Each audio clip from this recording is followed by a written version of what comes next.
living in New York and coming here to work. First of all, I haven't worked a day yet, but I can't even tell you how phenomenal it is to actually be here in a place like Hailiche. I mean, look what we got going here. I mean, first of all, some of the friendliest people I've ever met.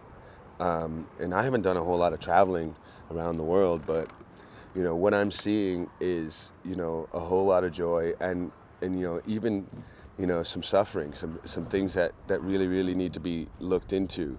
And it's one of those things where you have to be careful because you come into a place like Hailiche and you have to remind yourself that you are coming into people's homes now, and you can't place your experience on them. You just sort of have to be a part of their experience.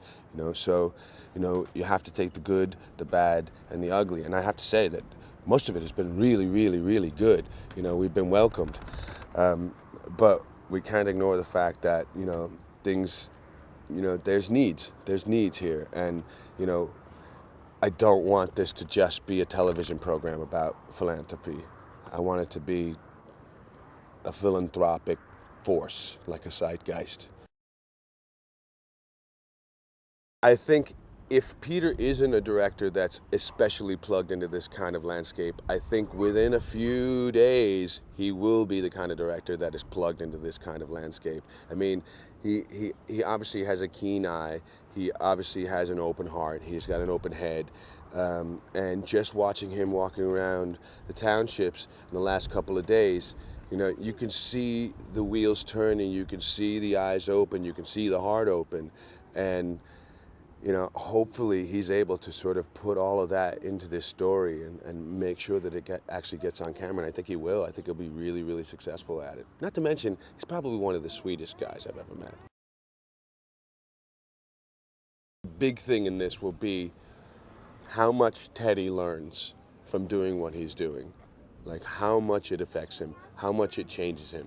And so far, from what's written on the page, it seems that every episode will be, what did Teddy learn this week? And how much craziness did he need to go through to learn a simple life lesson?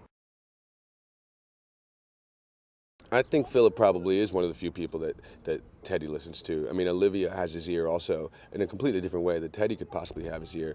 But we've been through a lot together. We've built a company together. We're obviously, on this philanthropic journey together.